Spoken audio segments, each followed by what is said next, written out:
Hello. Amen. Palakpakan po ulit natin ang Panginoon. Hallelujah. Salamat sa presensya ng dito naka-receive ng presensya or nakaranas ng presensya ng Diyos ngayong umaga. Amen. Hallelujah. Palakpakan po ulit natin ang ating Panginoon. Good morning po sa ating lahat. Isang mapagpalang umaga na naman po. Grabe, ang tagal ng January. January 51 na yata ngayon. Parang napansin nyo, parang mabilis ang panahon pero ang tagal. Gets? Parang yung January, parang ang tagal-tagal na. Parang ang dami na nangyari after ng 2024. Sino ito pareho lang ng nararanasan ko. Parang ang tagal na, no? Pero sa wakas, patapos na rin yung January. Amen? Sino dito pinagpala? January pa lang. Unang buwan pa lang. Amen? Palakpakan natin yung Panginoon. Truly, we are blessed. Siyempre, di ba? Hindi pwedeng hindi. O, hindi pwedeng hindi tayo pinagpala ng Panginoon dahil sa ayaw mo at sa gusto, dahil sumusunod ka sa Panginoon, pinagpala ka niya. Tingnan mo yung katabi mo. Kitang-kita ba sa kanya yon? Hallelujah. Ayan. Tayo pong lahat ay pinagpala ng Diyos. Naniniwala po tayo doon. At mas lalo pa tayong pagpapalain ng Diyos. Amen po ba? Hindi pa hindi pa tapos yung 2024. Marami pa. Meron pa tayong 11 months. 11 months para maranasan natin yung kanyang presensya, mas ma-experience pa natin siya, mas makilala pa natin siya, at maranasan pa yung greater things na ipaparana sa atin ng Panginoon. Naniniwala po ba kayo noon na meron pa siyang ipaparana sa ating maganda ngayong taon na ito? Amen? Palakpakan po natin yung Panginoon. Hallelujah. So, we have greater expectations. Marami. Meron tayong expectation. Nag-expect po ba kayo sa Panginoon? Maganda mag-expect, pero hindi maganda na palagi ka nag-expect. Iba kasi pa nag-expect na sasaktan. Tama po ba? Pero pag sa Diyos ka nag-expect, di ka masasaktan. Amen po ba? Okay? Pag nag-expect ka sa Diyos, sigurado, maganda to. Anyway, yun po yung title ng ating message for today, The Greater Expectations. At kukuhanin po natin yung ating verse or yung ating babasahin dito sa Matthew chapter 14, verse 13. Matthew chapter 14, verse 13 to 21. Ayan. Let's open our Bible in Matthew chapter 14, verse 13 to 21. Meron po tayo dito sa ating monitor or sa ating projector. Projector ngayon, pag-pray natin sa susunod, LED wall. Ay, mga malalaking Anyway, Matthew chapter 14, verse 13 to 21. Basahin po natin. When Jesus heard that what happened, he withdrew by boat privately to a solitary place. Hearing of this, the crowds followed him on the foot from the towns. When Jesus landed and saw a large crowd, he had compassion on them and healed their sick. Verse 15, as evening approached, the disciples came to him, said, "This is a remote place, and it's already getting late. Send the crowds away so they can go to their village and buy themselves some food." Jesus replied, "They do not need to go away. You give them something to eat." Verse 17, "We have here only 5 loaves of bread and 2 fish. They answered, "Bring them here to me," he said. And he directed the people to sit down on the grass. Taking the 5 loaves and 2 fish, and looking up to heaven, he gave thanks and broke the loaves. Then he gave them to the disciples, and the disciples gave them to the people. Verse 20, they all ate and were satisfied, and the disciples picked up 12 basketfuls of broken pieces that were left over. Verse 21, the number of those who ate was about 5,000 men, besides women and children. Tayo pong lahat ay manalangin. O Diyos, napakabuti mo sa aming buhay. Salamat po sa pagkakataong ito na muling naandito kami sa iyong bahay-simbahan at yung mga nasa online, O God, upang pakinggan ang iyong mensahe, Lord. Nawa nga mangusap ka sa bawat isa. Tulungan mo kami, Panginoon, na maintindihan ang bawat mensahe at revelation na ibibigay mo sa amin sa tulong ng banal na Espiritu. At nawa nga, O Diyos, magkaroon kami ng greater expectations sa mga gagawin mo sa aming mga buhay. Turuan mo kami, Panginoon. Turuan mo yung aming mga puso't isipan sa mga gagawin po namin. Ang sa ganun, mas ma-experience po namin ng iyong pagpapala at kagandahang loob sa aming mga buhay. Ito po ang aming dalangin sa pangalan ni Jesus. Amen. Palakpakan natin ang Panginoon. Alam niyo, ito yung maganda kay Jesus Sa binasa natin, nagpakain siya. Nanlibre siya. Ito yung part na gustong-gusto ng mga Pinoy Ang mga Pinoy mahilig sa libre. Amen po ba? Lalo pag pagkain yan. Pag sinabi mo, tara, kain tayo. Ayoko kumain ngayon. Busog ako eh. Tara, kain tayo. Sige, okay lang. Hindi, libre ko. Tara! Di ba? Ganun tayo pag libre, no? Kahit busog, alam nyo, walang masama. Siyempre, libre nga eh. Pag naman nilibre ka talaga. Lalo kapag pagkain yan, di ba? Maglilibre ka ng pagkain. Ito si Jesus, nakita natin dito sa verse na binasa natin. Nang libre siya, nagpakain siya. At hindi lang isang tao. Oh, ganda ng may ano pa. Hindi lang isang tao. Ang sabi dito, 5,000. At hindi pa kasama doon ang babae at bata. So overall, 20,000. Imagine, 20,000 pinakain ni Lord. Nilibre ni Lord. At hindi lang yun nasabi sa dulo, merong pang leftover. May natira pa. So nakita natin dito mga kapatid, nagpakain si Jesus. Very generous, di ba? Very generous si Jesus. At dito, nakita rin natin na talagang, kasi ang compassion niya naawa siya naawa siya dun sa mga tao. Kaya pinakain niya. Gutom kasi yun eh. Sino ito gutom? Di ba? O laging gutom. O takot magutom. Di ba? Alam mo si Jesus, nagpakain siya ng maraming tao. At kung iaano natin siya sa panahon natin ngayon, para siyang unli. Di ba? Kasi mahilig sa unli dito. Unli, di ba? Pag kumakain tayo, mahilig sa unli. Sino dito yung mahilig sa unli rice, sa mang inasal? Nakakailang rice kayo doon? Sinong dalawa? Sinong mas tataas sa dalawa? 3 rice. 3. May tataas pa sa 3? 4. 5 rice. Sino? Huwag na kayo mahiya. Kunwari pa kayong, ilang rice kayo? 10. Grabe. Meron akong kilala, 13 rice. Alam mo yung chicken oil lang tas isang bandehado, alam mo yun, yung kaing Anyway, ngayon nauuso yan di ba? Unli rice, di ba? Unli samgyup, di ba? Yung iba't ibang meat, di ba? Uy, kuya, paano pa dito? Alam mo yun, pag nagmamang inasal tayo, nagtataas tayo ng kamay, pero pag nagpe-praise and worship tayo, hindi tayo makataas ng kamay. Ooh, kuya, 1 rice. Pero pag kay Lord, di ba? Pag sa only rice, nagtataas ng kamay. Pag kay Christ, hindi. Bars. Di ba? Hindi, ang point ko dito, di ba? Mahilig tayo sa kainan. Kapag nalaman, uy, may piyestahan. Hindi na tayo nakikipiesta. Pero nakikikain naman. Ganon tayo Hindi naman kami makikipiesta pero makikikain kami. Sige, kumain ka. Pakabusog ka. Tapos pag uwi mo, ng tiyan ko. Anyway, pag ganyan, ang daming nauuso ngayon ang daming nauusong mga kainan. Minsan, unli steak. Di ba? Social, unli steak. Unli drinks. Di ba? Yung mga unli drinks din ngayon yung mga nauuso. Hindi yung inom na Anyway, eto si Jesus, bago siya magpakain ng 5,000, si Jesus, nagpainom. Teka lang, baka sabihin nyo, ano nagpainom? Okay, balikan natin yung unang miracle ni Jesus. Kasalan sa Kana. Hindi siya nagpakain doon, pero nagpainom. Okay, hindi siya nagpainom ng bira. Baka sabihin nyo, si Jesus nga nagpainom Diba? Yung iba kasi ganun Si Jesus nga, first miracle niya. Hindi. Ang pinainom ni Jesus, juice po yun, wag kayong Hindi siya alak. Wine nga, katas ng ubas. Kayo nami-misinterpret nyo si Jesus nagpainom. Tapos, okay, doon din, nakita natin, kainan din yon. Reception. Naubusan ng wine. Sa tradisyon ng mga Hudyo, pag naubusan ka ng pagkain, naubusan ka ng wine, malaking kahihiyan yon. At yung kainan noon, kapag reception, umaabot ng 2 linggo. Sino dito gusto magpakasal? Kaya yung pakasal 2 linggo, papakain kayo? Ubos ang budget. Mahina ang 500,000 doon. Ubos ang ipon mo doon. So, ang point ko dito, ba't si Jesus lagi nasa kainan? Unang miracle nasa kainan. At least nagpapakain naman si Jesus, di ba? So, nung part na yun, nagpainom din siya. And then, miracle din yun nangyari Di ba? Ang daming nakainom. At ang sarap pa nung ininom. Di ba? Sobra-sobra pa. So, only, eat all you can, eat all you want.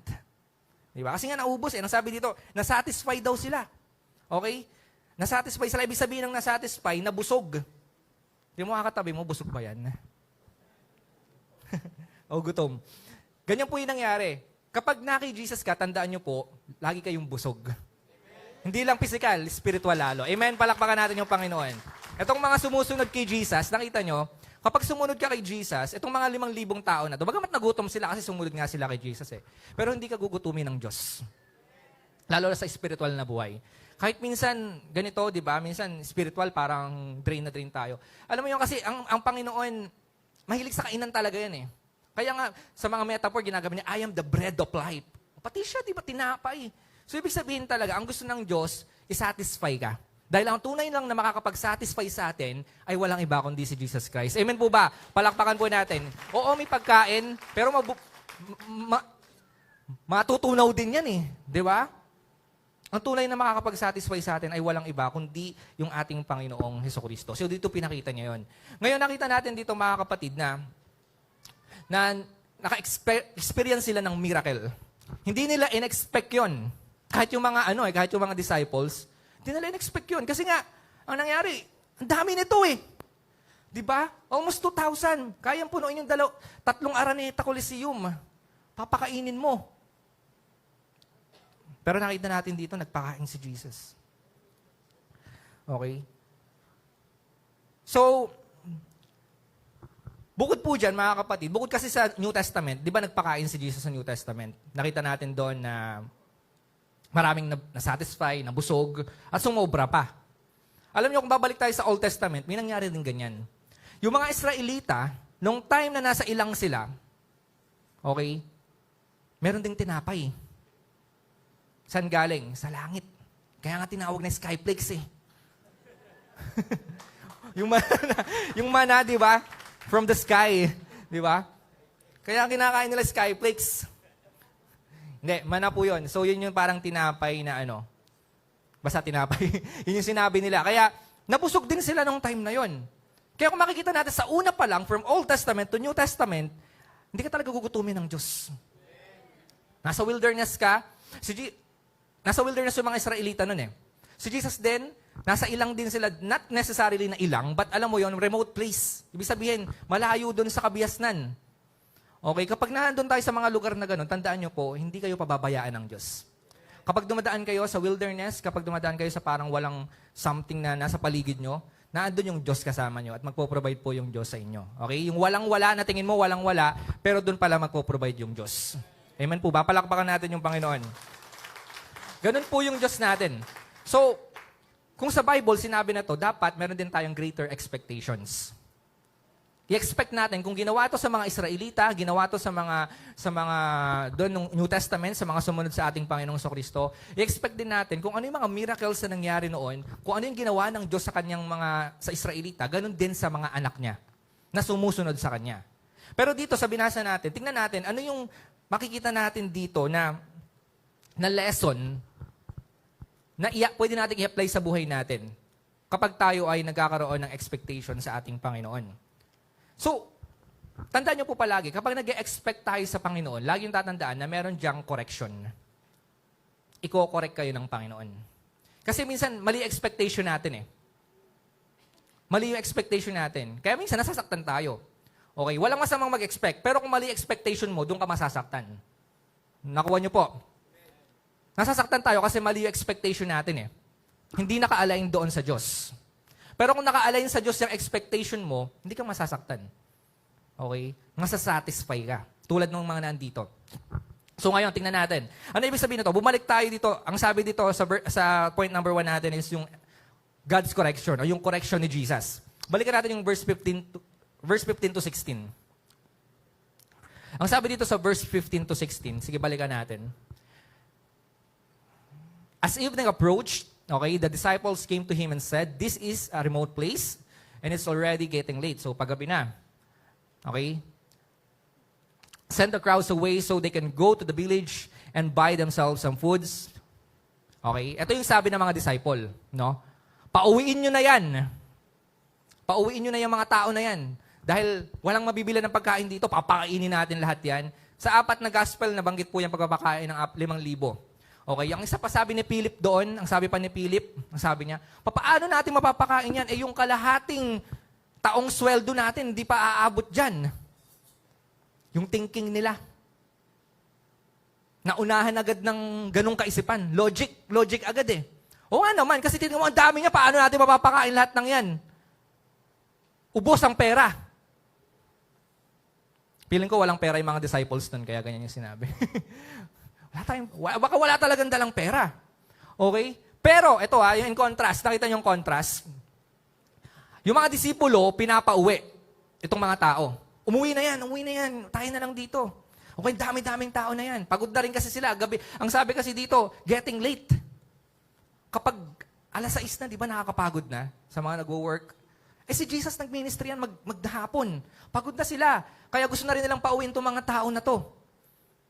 Pagod na sila. Tulog na lang tayo, pahinga na tayo. Tsaka gagastos pa tayo kapag papakainin pa natin yan. Gustong pakainin ni Jesus. Sa ibang gospel, makikita niyo yun. Sabi, saan tayo makakakuha ng pagkain ng mga to? Kaya sinabi ng mga disciple, wala na, pauwi na lang natin yan. Pero hindi, kinorek sila ni Jesus dito sa verse 16. Jesus replied, they do not need to go away.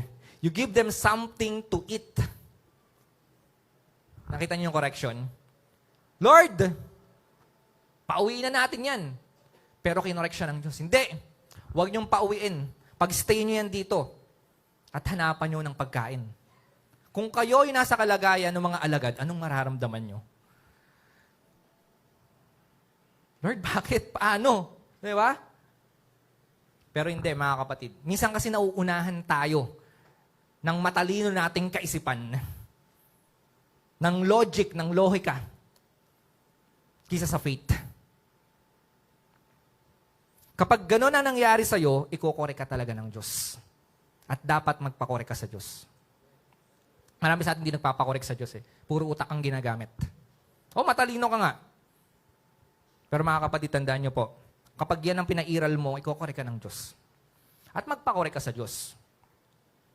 So nakita natin dito mga kapatid, may mga bagay sa buhay natin na nagpo-focus tayo dun sa mga bagay na hindi natin kayang kontrolin.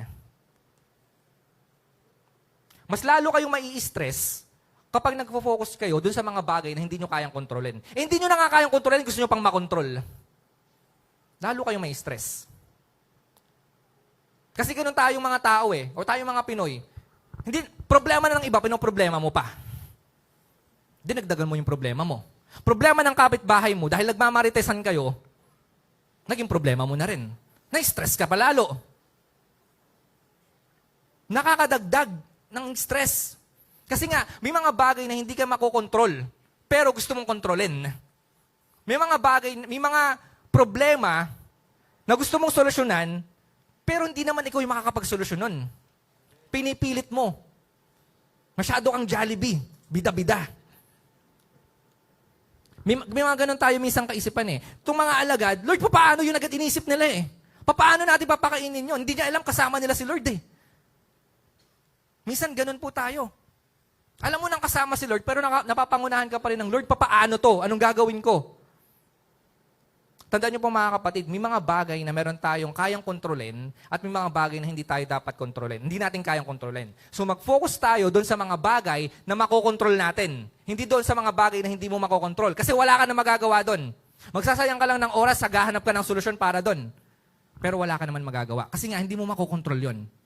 So yung mga bagay na makokontrol mo, doon ka magbigay, maglaan ng time kung ano yung gagawin mo doon. Bigyan ko kayo ng sample. Kapag nasa traffic kayo, sino ito natatraffic? Ato, the voice, di ba? Pag lumuluwas tayo. Pag na-traffic ka, nagagalit tayo, di ba? Ano ba yan? Ewan ko ba sa mga natatraffic, yung busina ng busina? Ano magagawa ng busina mo? Traffic nga! Di ba yung nasa lagoy? Bigyan busina ng ganon. Ano magagawa mo? Traffic nga. Okay, lalo kapag sobrang haba ng traffic, hindi mo makokontrol yan.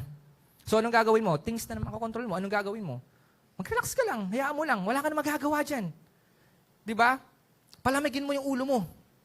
Baka mamaya gutom ka lang, kumain ka ng Skyflakes. O, di ba? Pasok mo naman yung Skyflakes. Diba? Kaya dapat lagi kami dalang Skyflakes sa ano mo.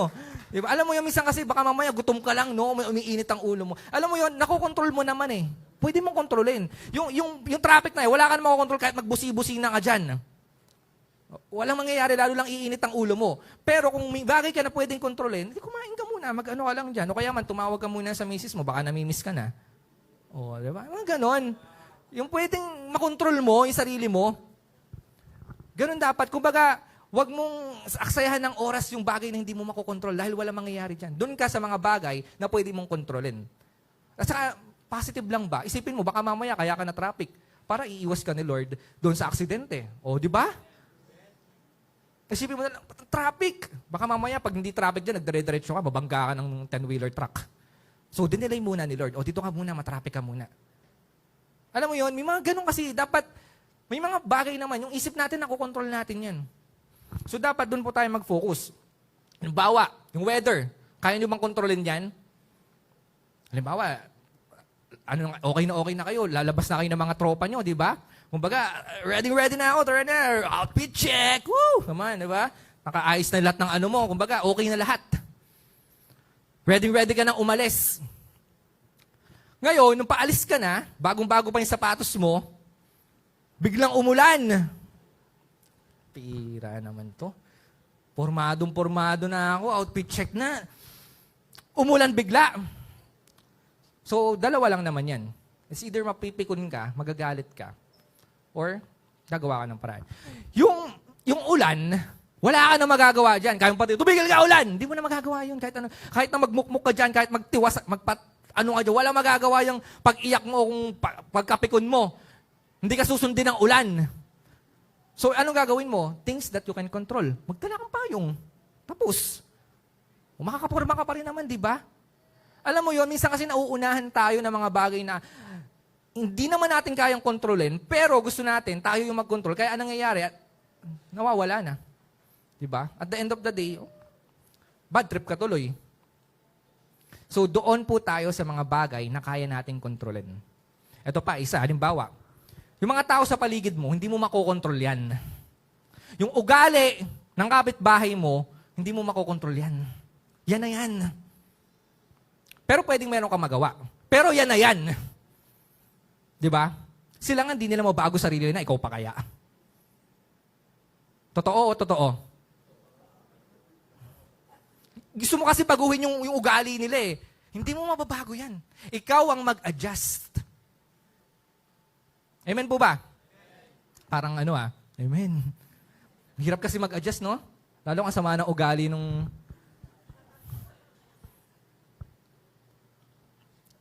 Ang point ko dito, mga kapatid, is kung gano'n na nga sila, ba't sasabayan mo pa?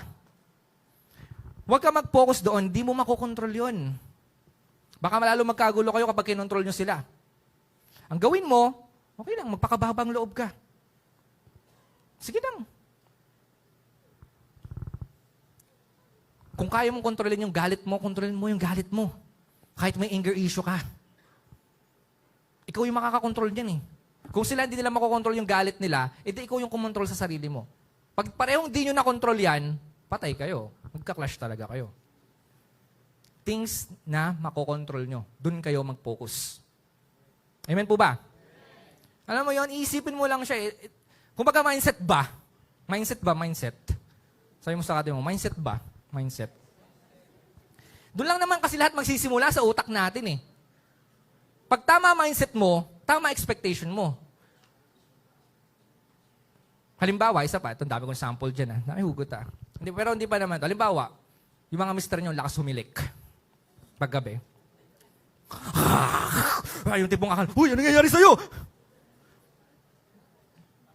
Kaya niyong kontrol yung hilik ng mister nyo? Sanay na.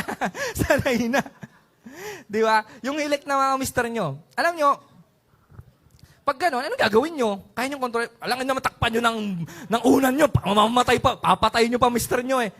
Hindi gano'n. Hindi nyo makokontrol yun. Hayaan nyo. Yun talaga siya eh. Lumalabas talaga yung tunog na yun. Ganun pa eh, no? Tapos titigil lang konti. Tapos pag nasa dormitory kami, pag nag-aano kami, may mga conference, lalo yung mga pastor. Ba't pag pastor ang lakas sumilik?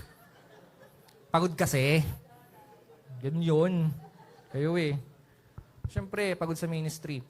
Alam mo yun, pag nasa dorm kami, sa mga umatid na convention sa Baguio, pag nag-ano kayo, sabay-sabayan. Iba-iba. Nagbe-blending pa yung iba. Yung isa nasa key of D. Yung isa nasa C. Alam mo yun, yung para yung makakatulog ka na sa sobrang ganda ng blending ng mga hilik. Now, ang point ko po ba't napunta tayo doon?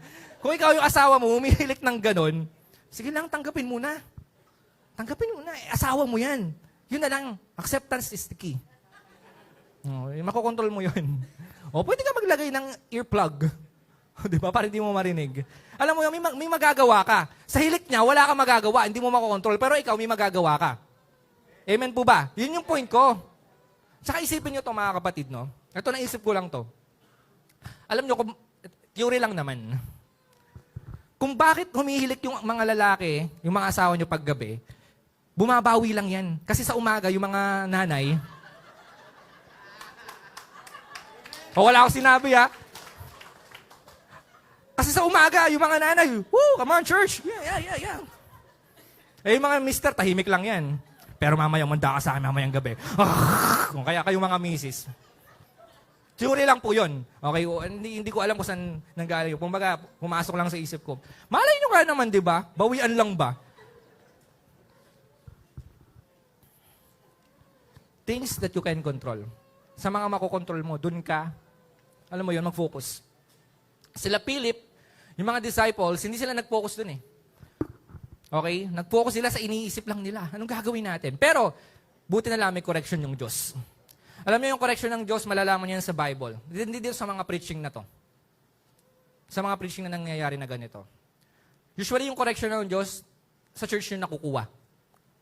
Kaya lang ang problema ng iba, pag kinorek ng pastor, narinig yung correction, kung hindi magtatampo, sumasama yung loob kay pastor. Pinaparinggan ako ni pastor eh.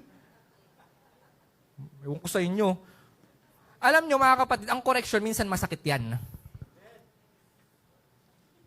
Mas maganda yung nako-correct po tayo. At mas, alam mo yon, ba't palagi kang tama?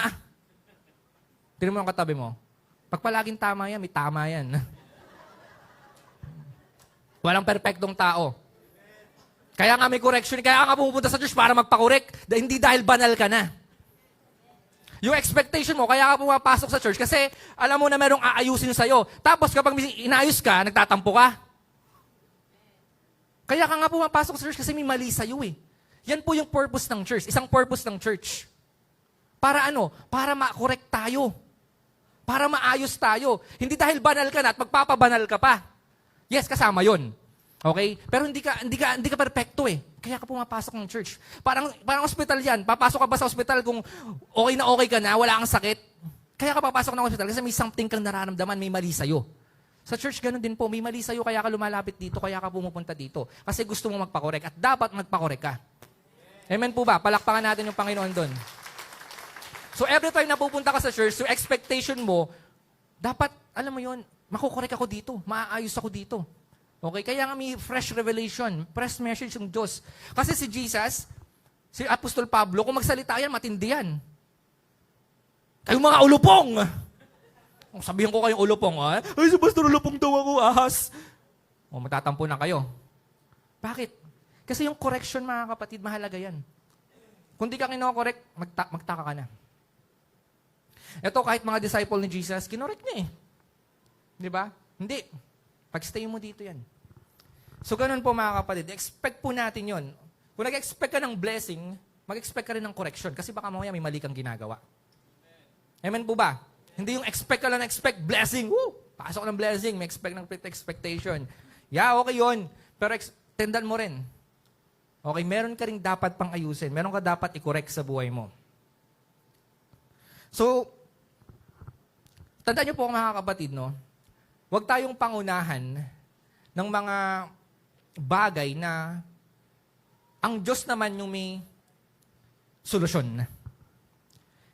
Then tayo, isipin natin, Lord, paano ba to? Anong gagawin ko? May gagawin tayo, may part yung Diyos. Hindi lang yung Diyos at hindi lang din ikaw. Yun po yung maganda kasi pag sa buhay mananampalataya. Hindi lang ikaw. Kasama mo yung Diyos. Okay? So dito, kung nakita natin, napaisip sila, anong gagawin ko? Minsan ganun tayo, balisa. Halimbawa ngayon, katapusan na. Ano yung inisip natin ngayon? Si Judith. Judith. Okay, bayad ng Penelco. Tubig. Wi-Fi. O, di ba may Wi-Fi? Dati wala namang Wi-Fi. Bawa yung telepono. Bayad ng Netflix. Spotify. O, di ba? Mga ano. Bayad ng, ano pa binabayad natin monthly? Tuition. Alam mo yon, parang napapaisip the Lord, saan ako kukuha? Parang si Philip yung kaisipan nyo kapag ganun. Kokore kayo ng Panginoon. Hindi. Magpo-provide ako. Amen? Huwag kayong pangunahan ng takot. Dapat faith yung manguna sa inyo. Hindi fear. Ikokore kayo ng Diyos. So dapat ganun mga kapatid, no? Kapag kinore ka ng Diyos, magpakorek ka. Okay? Kaya ka kinokore kasi may mali sa'yo. Kasi hindi ka perfecto. Nasa mundo ka. Huwag mo expect na perfecto ka. Expect mo kapag gano'n na may something pa na dapat ayusin sa'yo at dapat meron naman talaga, magpakorek po tayo sa Diyos.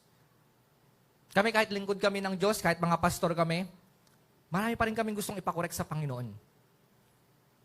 Hindi kami perfecto. May mga pagkakamali, pagkukulang pa rin kami. So, ito mga disipulo na to ng Panginoon, tagasunod na, di ba? So, magpakorek po tayo. Magpakorek tayo sa Panginoon. Pangalawa, hindi lang yung God's correction. Pangalawa is yung God's command. May utos yung Panginoon dito. Basahin natin yung verse 19. Okay, after ng correction, expect mo na merong command. Pag sinabi ng Diyos, wag ganyan, ganito, okay, make sure na alam mo yung gagawin. Verse 18, ito verb, nakalagay, bring, dalin. Okay? Bring them here me. Kasi meron daw ano eh.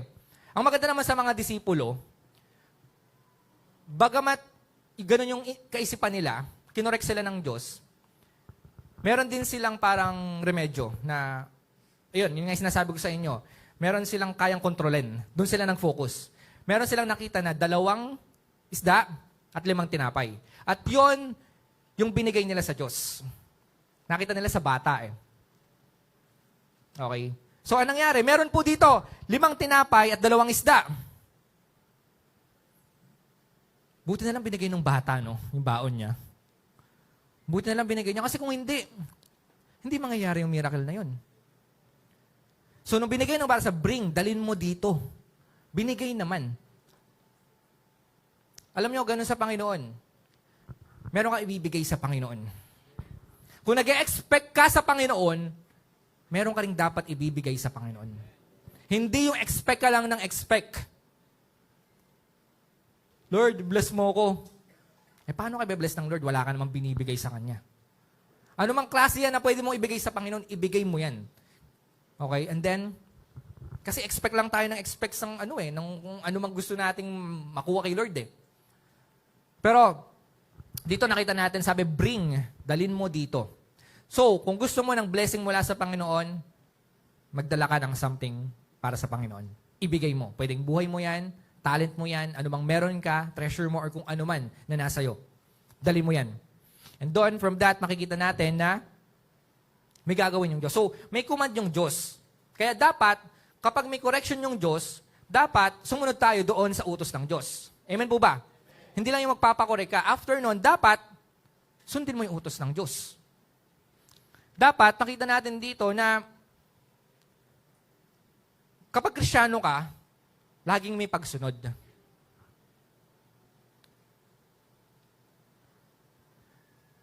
So, nung binigay niya po yung tinapay, ito yung maganda dito, naging generous yung bata eh.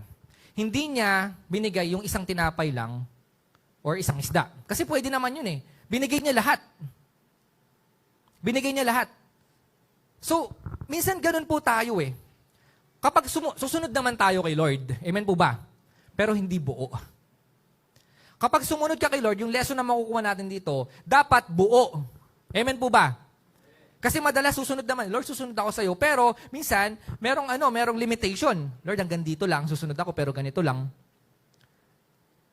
Ang mga bata ngayon, reklamador, uutusan na magulang, gawin mo to, Diyos nga, 10 lang utos kayo, Anli utos.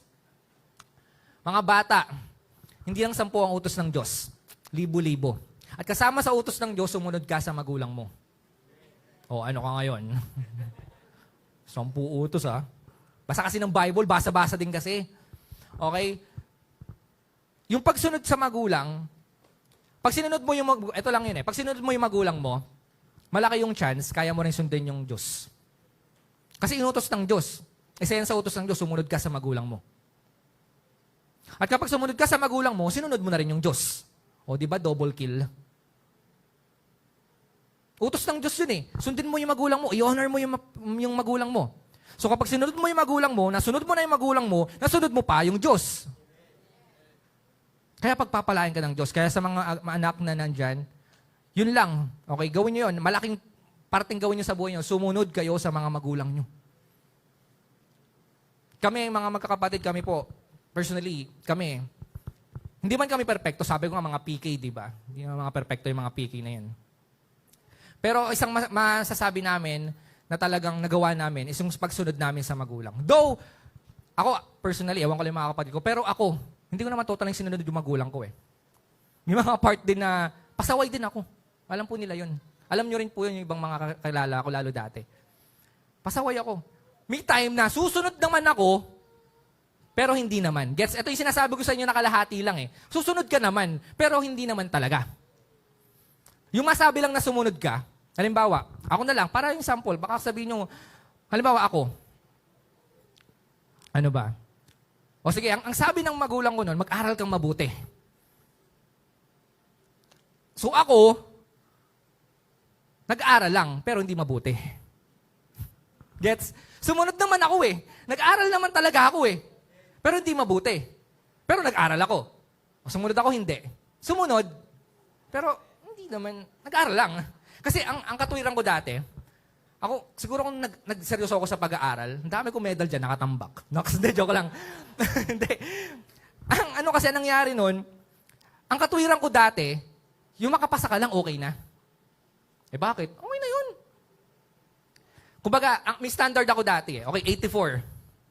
84 lang, di ba? Yung 84 na yan, kung bumababa ng konti dyan, at least okay lang, as malapit sa 84. Minsan pag nakaka-86 ako, parang sabi ko, anong nangyari sa akin? Ba't tumaas? Parang lalagnatin yata ako. 84 lang yung ano ko, yung standard ko, ba't naging 89?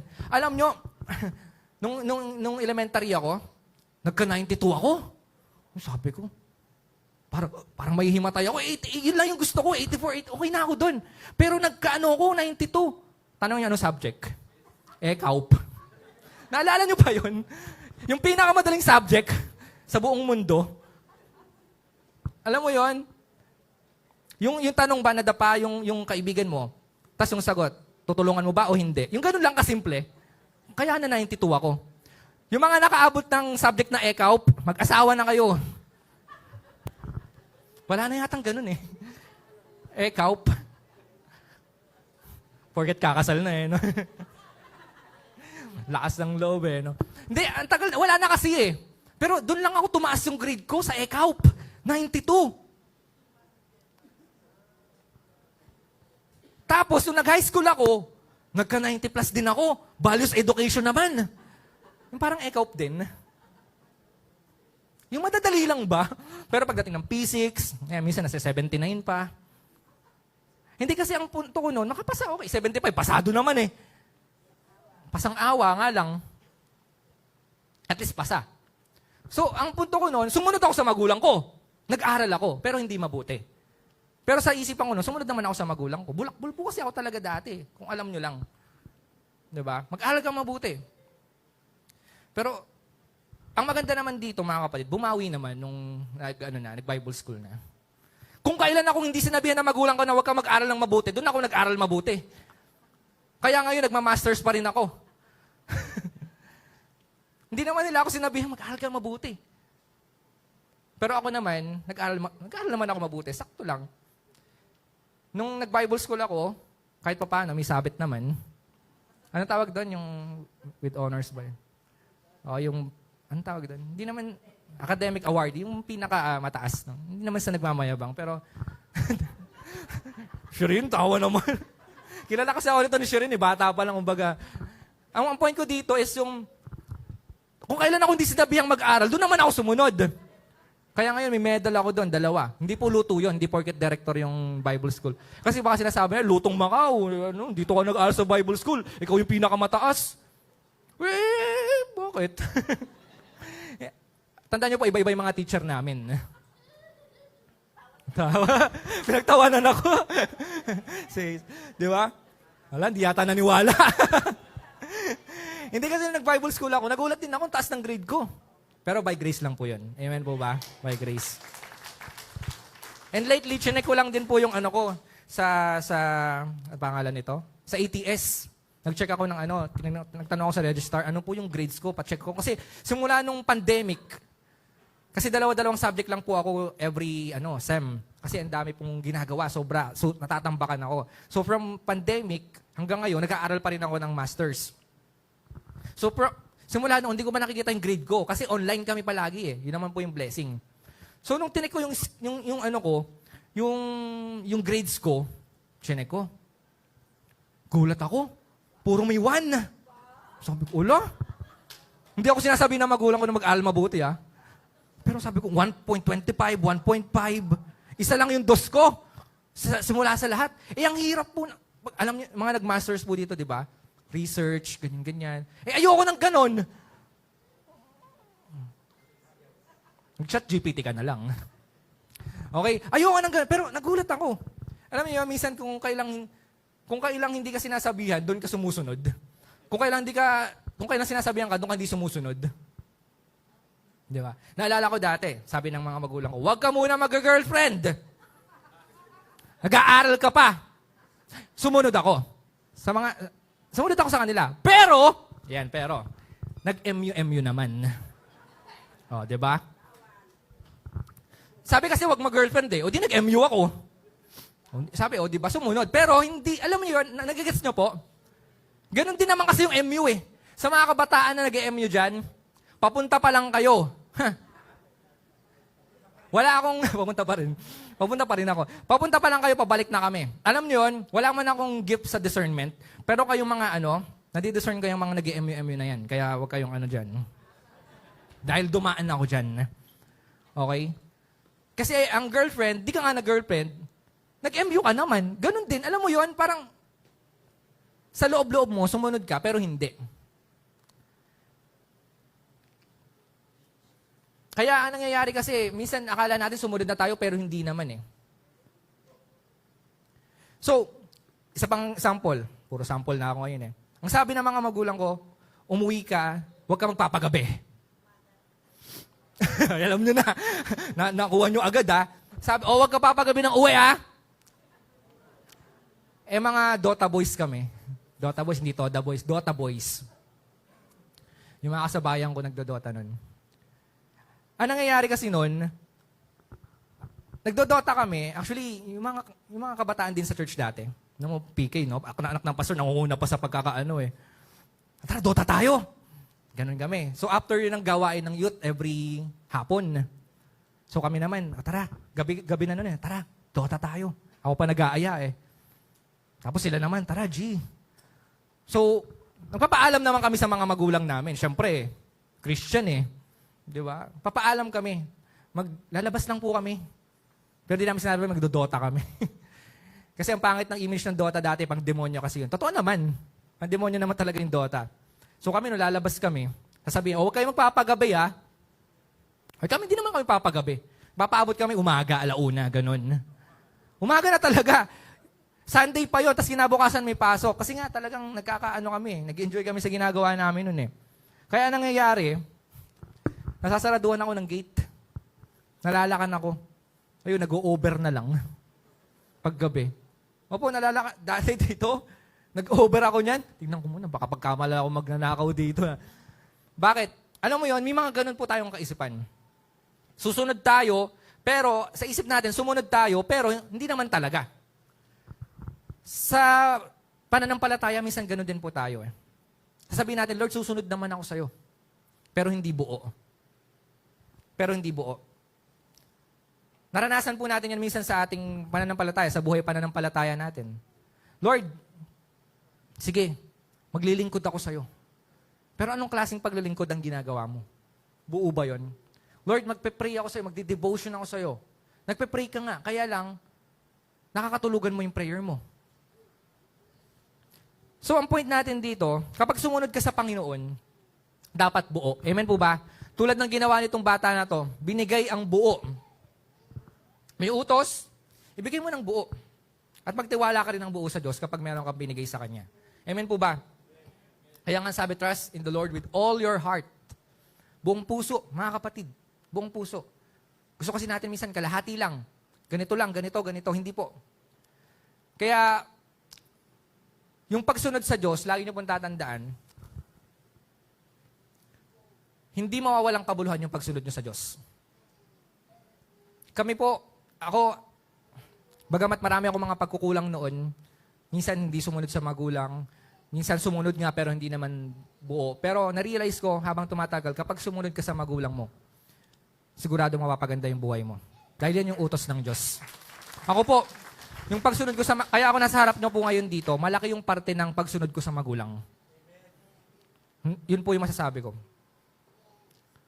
Kung saan man po ako ngayon nandito, nasa harap nyo, isang reason po yung pagsunod sa magulang. Doon sabi ko nga minsan, di ako sumusunod, pero na-realize ko noon, pag sumunod ka talaga,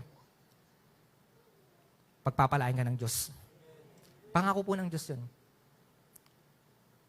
Isang beses ko lang naalala na sumunod ako nung dati. Tapos na ako ng college noon eh. Nung tapos na ako ng college, syempre gusto ko pahinga muna, ayoko muna magtrabaho.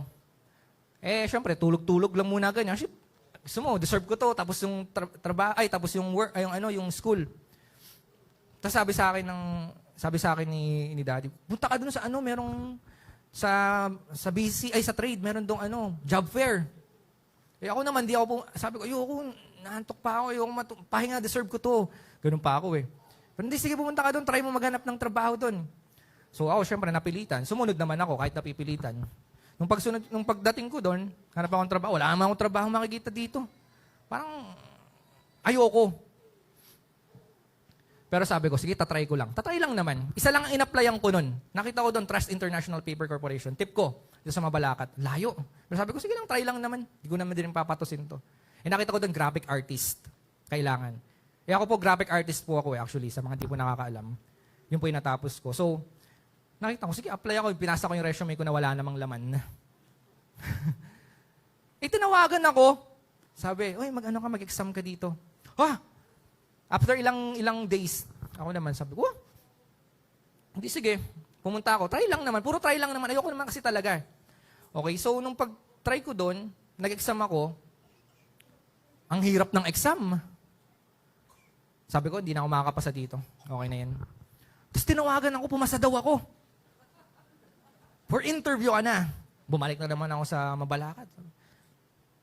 In-interview ako. Parang di ako confident sa sagot ko nun. Tapos, after ilang mga araw, sabi, balik ka na dito, mag-start ka na ng work. Sabi ko, wala. Doon po nag-start yung lahat. Alam niyo po, ako, kung di ko sinunod yun, malaking part po yun actually. Simula nung nag-work ako doon sa company na yun, for almost 6 years. Doon po nahasa yung kung ano ako ngayon dito. Malaking pong part yun. Yung maturity ko, malaki pong malaking part po yun. So kung di ako pumasok, di ko sinunod yung una pa lang na utos na pumunta ako dun sa trade para mag-apply, hindi ko alam kung nasaan ako ngayon. Baka kung saan ako napunta. Nagkakalakip-lakip po lahat yan. Tandaan niyo po. Minsan mahirap sumunod. Minsan gusto natin yung nauuna sa atin. Lord, ayoko muna, ayoko ganyan. May mga nauunahan tayo ng mga kaisipan natin, yung perspective natin. Pero tandaan niyo mga kapatid, sumunod ka lang. Ang Diyos ang bahala sa'yo. Amen po ba? Palakpakan natin yung Panginoon. So dito nakita natin, sumunod sila. At ito yung nangyari. Point number 3, makikita natin, kapag sumunod ka sa Panginoon, ang makikita mo dyan is yung God's capability. Kapag sumunod ka sa Diyos, makikita mo yung kakayanan niya. Yung magagawa niya sa buhay mo. Lagi mong tatandaan, kapag sumunod ka sa Diyos, hindi pwedeng wala kang makikitang maganda mula sa Kanya. Hindi pwedeng wala. Dito po nakita natin na ginawa nila yun. Nagpakorek sila sa Panginoon, sinunod nila yung Diyos. So nagbigay sila ng tinapay. At nung binigay nila yung tinapay na yun, kung titingnan mo, parang ano mangyayari dito sa tinapay na to at saka sa isda na to? Okay, sige, bigay natin. Hayaan natin. Nung binigay nila, doon nagkaroon ng miracle. Magsisimula yung miracle kapag meron kang binigay sa Panginoon. Kapag sumunod ka sa Panginoon. Sa time na parang napapaisip ka, ano bang gagawin ko? Sa time na parang nawawalan ka ng hope, madalas dyan nangyayari yung miracle ng Panginoon. Ang dapat lang nating gawin, okay? Kung gusto mo na maranasan yung miracle ng Diyos, kung anong meron ka, ibigay mo o ipadaan mo sa kamay ng Diyos. Itong tinapay na to, ang sabi dito sa verse 19 to 20, balikan nga natin.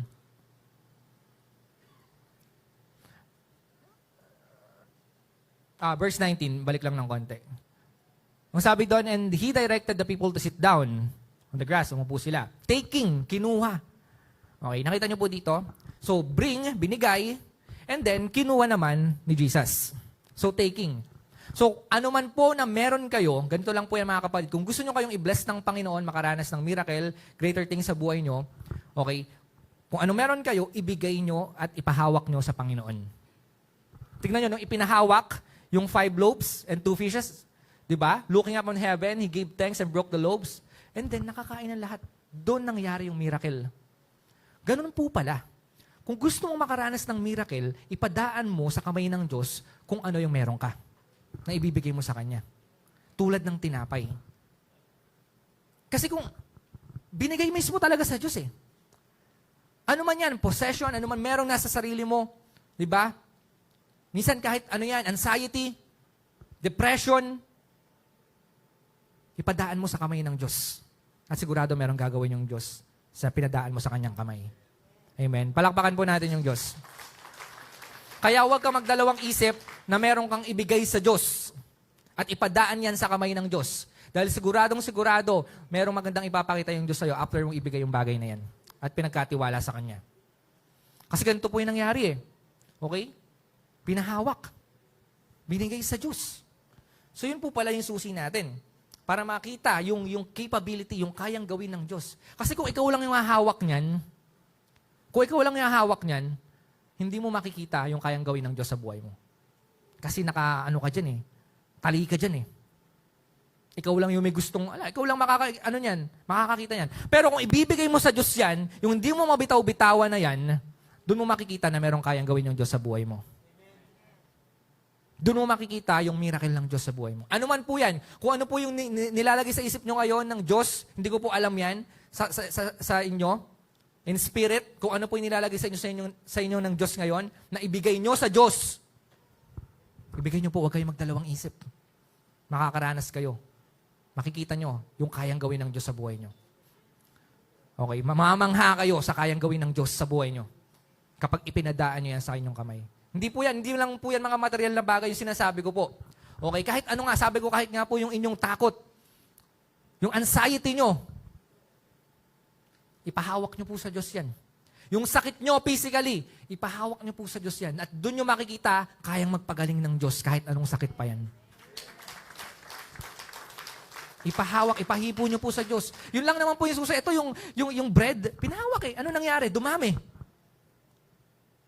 Kaya dapat mga kapatid, ano man po yun?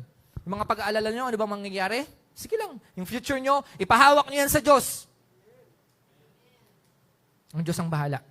Papakita niya yung kaya niyang gawin sa'yo. At mamamangha ka balang araw. Buti na lang, Lord, pinahawak ko sa'yo ito. Buti na lang. Huwag mo pahawak sa iba. Huwag mong hawakan. Bitawan mo, ibigay mo yan sa Diyos. Dalin mo sa Diyos. At sigurado meron ka makikitang maganda. Palakpakan po natin yung Diyos. At syempre mga kapatid, makikita rin natin isang lesson dito sa ginawa ng Diyos is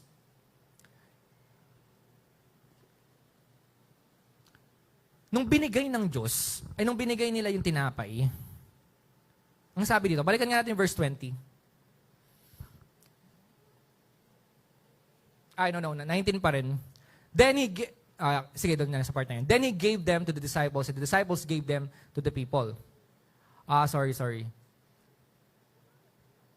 Ayun. He gave thanks and broke the loaves. Ito po, bigyan ko kayo ng ano dito. Nung binigay yung tinapay, break daw yung loaves, yung tinapay. Anong point ko dito? Minsan, kapag meron kang ibinigay sa Diyos, minsan masakit. Hindi nyo po na-gets? Ito po yung katotohanan nun eh. Pag meron kang ibinigay sa Diyos, minsan may breaking. Kaya hindi nyo po napapansin, kapag sumunod kayo kay Lord, masakit. Pag sumunod kayo kay Lord, parang ang hirap. Bakit?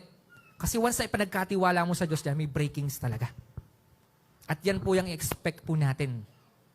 Sabi ko nga sa inyo, kapag nag-expect ka ng blessing, hindi ka lang mag-expect ng blessing, biglang darating yan sa buhay mo. Kaya kapag nagpe-pray ka, Lord, i-bless mo ako, huwag mo expect na, yes, meron instant blessing. Meron. Pero madalas, yung blessing, sabi ko nga, may process. At madalas sa process na yon may breaking. Kasi hindi naman pag, Lord, bigyan mo ako ng ganito, bibigyan ka kaagad eh. Minsan, kapag naghingi ka kay Lord, masasaktan ka muna. Ibe-break ka muna. Minsan, dudurugin ka muna ni Lord. Hindi para patayin ka. Para matuto ka. Para makita mo na siya lang yung mayroong kayang gawin sa buhay mo. Palakpakan po natin yung Panginoon. Kasi dito ganun yung nangyari eh. Binigay, hinati. Ang meron lang makakagawa nun, walang iba kundi yung Diyos. Ganon din po sa buhay nyo. Kung nakakaranas kayo ng breaking sa buhay nyo, masakit? Oo, masakit. Okay lang yan. Pero hindi nyo lang process pala ng Diyos yan para ipakita sa inyo yung kaya niyang gawin sa buhay mo. Kasi minsan kung di ka darating sa ganyan, kung di mo mararanasan yung mga ganyan, minsan hindi mo mararanasan din kung ano yung kayang gawin ng Diyos sa buhay mo. Kaya yung mga breakings na yan, mga kapatid, okay. Minsan, nasira yung buhay mo. Ay kung di naman nasira yung buhay mo, hindi ka minsan makakarating dyan sa pinagdaanan. Minsan may mga ganun pagkakataon. Broken family. Okay, galing ka sa broken family. Sira yung pangarap. Sirang relasyon. Hindi lahat ng sira lagi yung tatandaan mga kapatid. Hindi maganda yan. Minsan dyan nagsisimula yung magandang bagay na ipapakita ng Diyos sa buhay mo. Amen? Huwag mong titignan niya na parang ano ba yan? Pinapatay ba ako ng Diyos? Hindi kapatid. Tandaan nyo, expect nyo minsan sa buhay nyo, kapag nanghingi kayo kay Lord, kapag meron kayong ina-ask kay Lord, meron diyang breaking. At dapat handaan nyo pong tanggapin yun. Amen po ba? So, ganun po yun. Kaya, lagi nyo pong tatandaan na sa atin, lalo na sa ating mga Kristiyano, okay, kapag dumaan po tayo sa mga breakings na yan, ipagpasalamat po natin. Nung si Jesus, he look up to heaven, di ba? He gave thanks. Brinake niya yung bread. And he gave thanks. Ang sabi sa Bible, in everything, give thanks. Kahit nasasaktan ka, give thanks. Kahit nahihirapan ka, give thanks. Kahit punong-puno ka ng problema, give thanks. Dahil naniniwala tayo, merong kayang gawin yung Diyos sa buhay po natin. Amen po ba? Lagi po natin iisipin yan. Bagamat sa isip natin, Lord, paano? Sige lang. Give thanks, Lord. Sige, thank you. Bahala na. Ikaw na yung bahala. Lagi ganun yung iisipin po natin. Huwag tayong pangunahan ng pangamba. Huwag tayong mag-alala. Huwag tayong pangunahan ng parang ano natin, yung nababalisa kasi tayo eh. Marami sa atin yung balisa eh. Pero mga kapatid, huwag po ganun. Hayaan nyo lang. Pagkatiwala mo lang lahat sa Diyos at hintayin mo yung kaya niyang gawin sa buhay mo. Mayroon siyang magagawa sa buhay mo. Tayo pong lahat ay tumayo.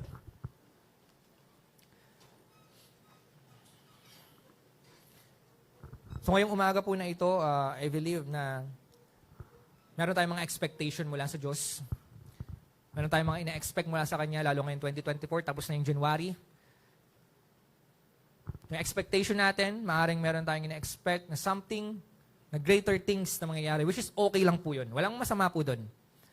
Pero yung mga expectation na yan, mga kapatid, tandaan nyo, bago mo maranasan yung mga expectations na yan, tandaan mo may process yan. May correction na mangyayari, may command na mangyayari. At makikita mo doon, after nun, makikita mo yung kayang gawin, yung capability, yung power ng Diyos sa buhay mo. So ngayon po mga kapatid, isat natin yung heart natin sa ating Diyos. In spirit, hayaan po natin na mangusap sa atin yung Diyos ngayon.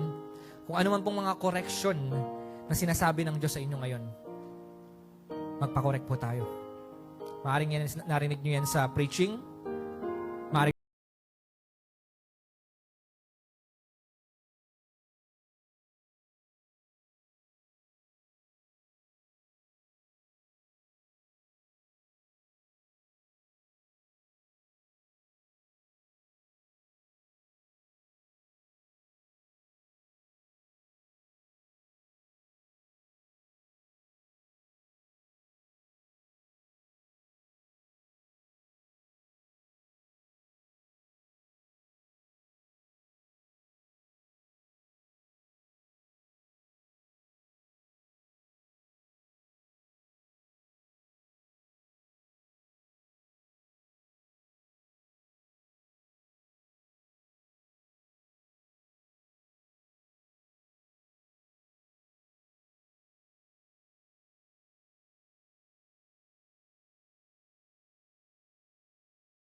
hawak mo yan sa Diyos. Ibigay mo yan sa Diyos ngayon. Ano man po yung mga nasa isipan niyo po ngayon, kung gusto niyo po maranasan yung Panginoon sa buhay niyo, nang higit pa, pahawak niyo po yan ngayon sa Diyos. Pwedeng yan po yung mga emotional problem, stress, depression, anxiety, fear. Bigay niyo po sa Diyos yan. Yung mga business niyo, pahawak niyo po sa Diyos yan. Hindi po kayo ang hahawak niyan. Ipahawak niyo sa Diyos yung business niyo. Yung sinisimulan yung business, ipahawak niyo sa Diyos yan. Sinisigurado ko sa inyo kung paano dumami yung 5 tinapay at 2 isda, ganun din palalagoy ng Diyos yung business niyo. Basta ipahawak niyo sa Kanya. Ang trabaho niyo, ang pag-aaral niyo, pahawak niyo sa Diyos yan.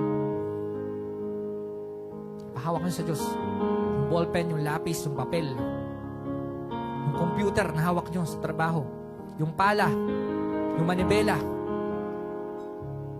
lahat, ipahawak niyo yan sa Diyos. Kasunod yan, yung pagpapala niya mula sa Diyos. Makikita niyo yung capability, power ng Diyos sa buhay niyo. Ano man po yan. Mga future niyo, lalo ngayon, bagamat hindi pa siya nangyayari, ipahawak niyo na sa Diyos yan. Sa mga kabataan ngayon, ano man yung mga future niyo na nasa isipan niyo ngayon, nasa puso niyo, ipahawak niyo na sa Diyos yan. Para mas makita niyo kung ano yung kalooban ng Diyos sa buhay niyo. Hallelujah. Hindi kayo mabibigo kapag ipinahawak niyo sa Diyos yan. Hindi kayo mabibigo. Hallelujah. Praise you, Jesus. Praise you, Jesus. Pupurihin po natin yung Panginoon. Sambahin po natin siya. Hallelujah, hallelujah. Purihin po natin ang Panginoon ngayong umaga na ito. Hayaan po natin ang mangusap sa atin. Spiritually. In spirit.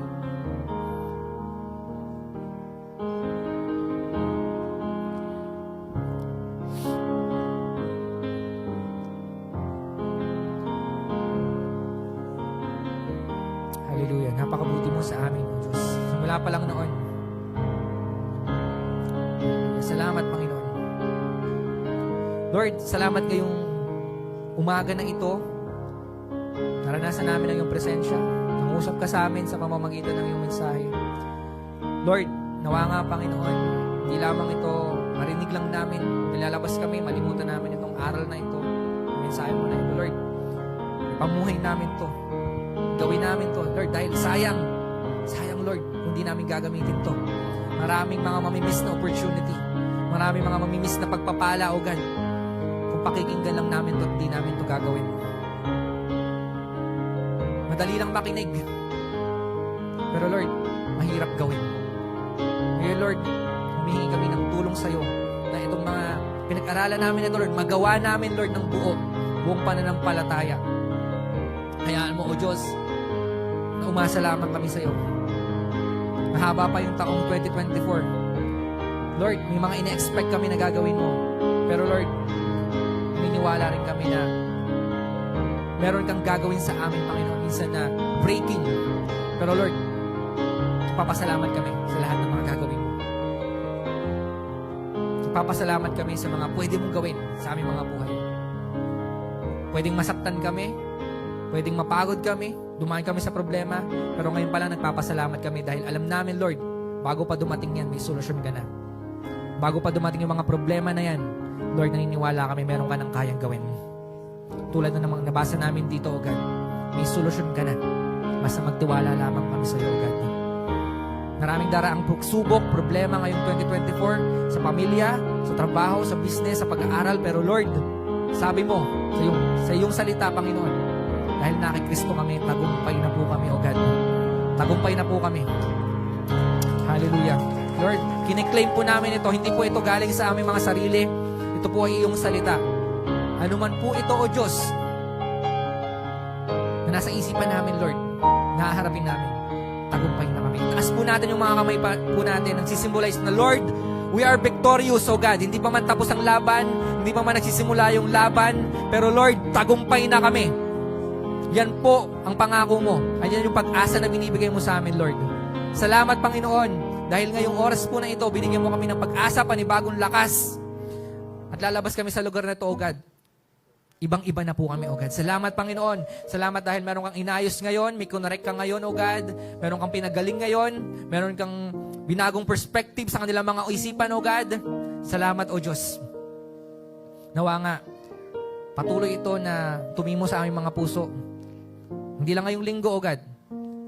Sa susunod na araw, sa susunod na buwan, sa mga susunod na taon, kung di ka pa darating, O God, manatili lamang kami sa iyo, O God. Hallelujah. Salamat, Panginoon. Patuloy ka namin pinupuri, dinadakila, pinapasalamatan, Lord. Sabayan po natin yung Panginoon. Hallelujah. Sige po. Purihin natin ang Panginoon. We praise you, we glorify you, O God. Yung mga nasa online, you can worship God. Saan man kayo, nasa kotse, nasa bahay, nasaan man po kayo. Purihin natin ang Panginoon. Hallelujah. Hallelujah. Naririnig po tayo ng Panginoon. Hallelujah. Let's worship Him. Hallelujah.